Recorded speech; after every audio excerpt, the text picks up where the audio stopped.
Now, a good thing to do is to review the activity in SAFETAG on network mapping.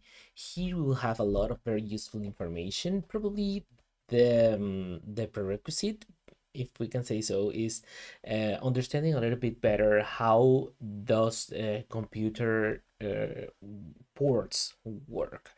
Basically, I will put some references below this video.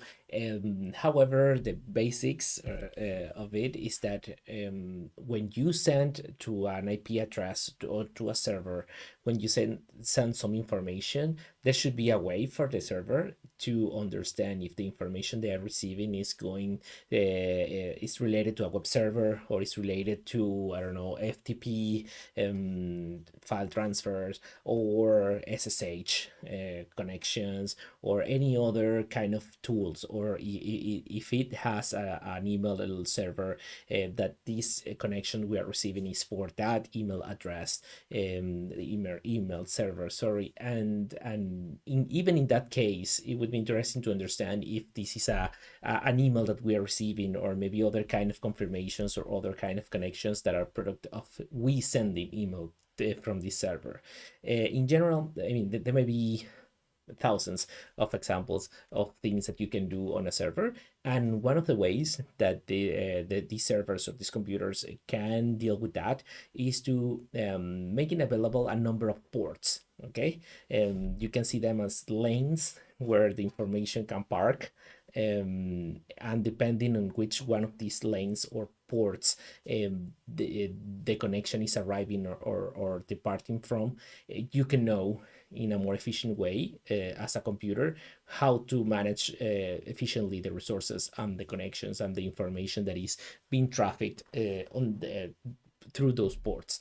Okay, so again, I'm leaving some references below the video, and with a better sense of how that works, now it's a very good thing to understand the activity, to see what we want to find with it, and there may be a number of things that are interesting to know from mapping a network, but to our effects, it could be mostly understand which devices are connected to the network.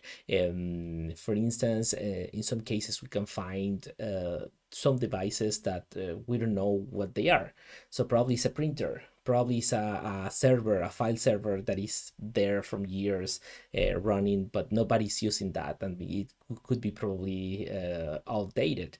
That might represent an important vulnerability, because if an attacker wants to or discover has a way to compromise that outdated server, maybe they can take control of the server, and from there can start trying to get control of other devices in the same network.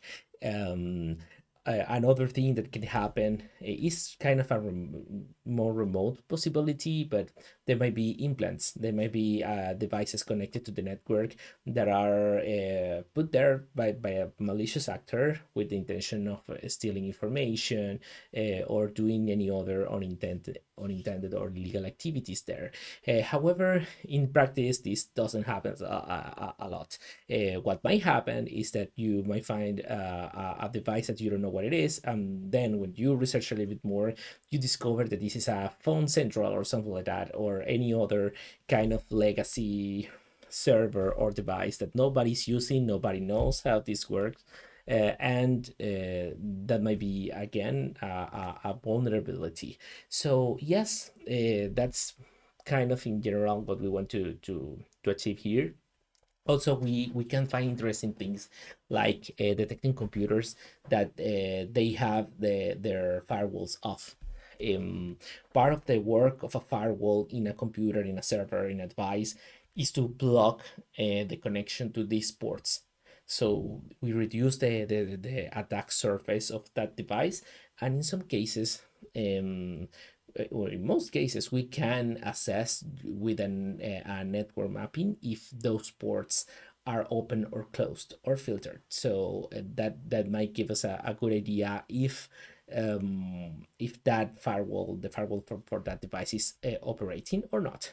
Another thing that is interesting is that given that we find some services, some ports that are open, also we might find some weird or unexpected ports open in some computers or servers, and that might be a sign that we have the operating there a service that we don't know or we don't expect, that might require further investigation. Okay. uh, yeah, basically that's kind of the general idea.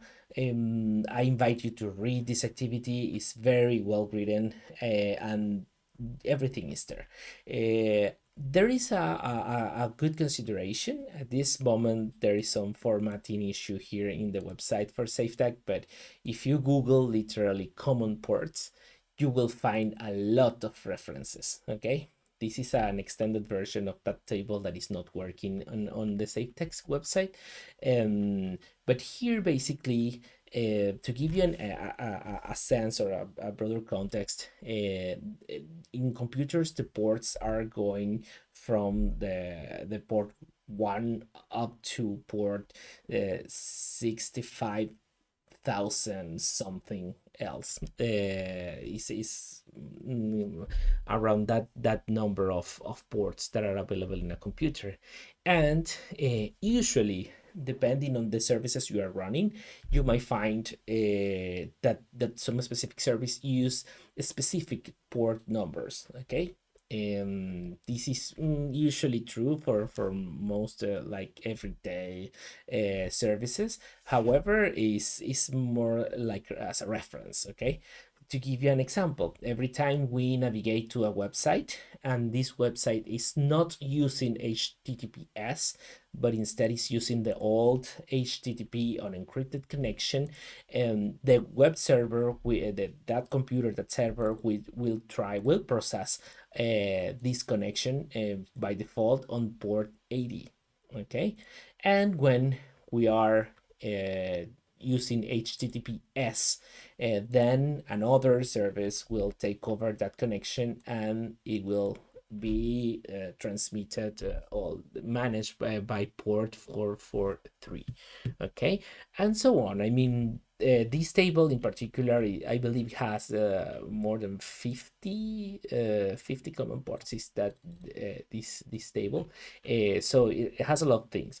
However, maybe some interesting examples here could be FTP, file transfer protocol.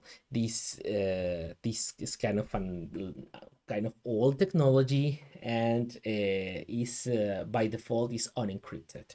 Okay, so if we are finding in a server that they have this service active, and they are using it in a day-to-day in the daily operations, there might be a vulnerability, because the most probably scenario is that they are using FTP in an unencrypted way, and anybody intercepting their, monitoring their connections, will know which files are being transferred, and that might be a problem or not. But it's good to these, alongside the interviews and the data assessment activity, will give us a better idea if having an FTP service up and running in a server is dangerous or not.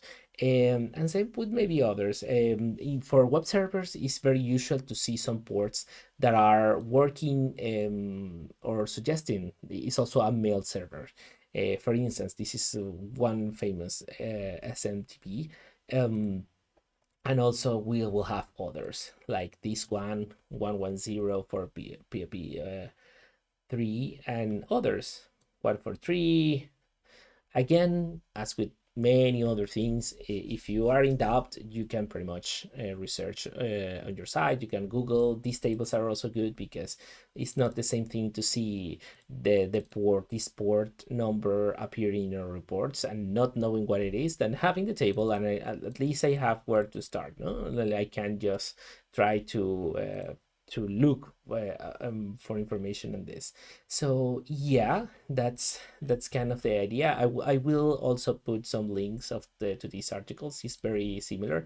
This is the same thing but in another format. We can also have ports that are open services for handling databases. This might happen. You might find some of these things, and in some cases, this will be also worthy of further investigation and so on. I mean, you will find this is an explainer of what's the port, what is that port number. You will have all of this into the below this video, and this is the Wikipedia page of known port numbers, and this is the maximalist list. You will find here a lot more information in case you find a hipster, a really unknown port number. Maybe this will be a good place to research that, um, because that's also interesting for us. So cool. Here again, you are invited to see all of these. There are some port numbers that are really interesting to see, um, or services that are important to see depending on the operating system, and some instructions on how to run the Nmap tool, that is the one that we are presenting. Again, a little bit of problems with the format of the tables, but I will put the respective commands below the next video, probably when we start playing with all of this.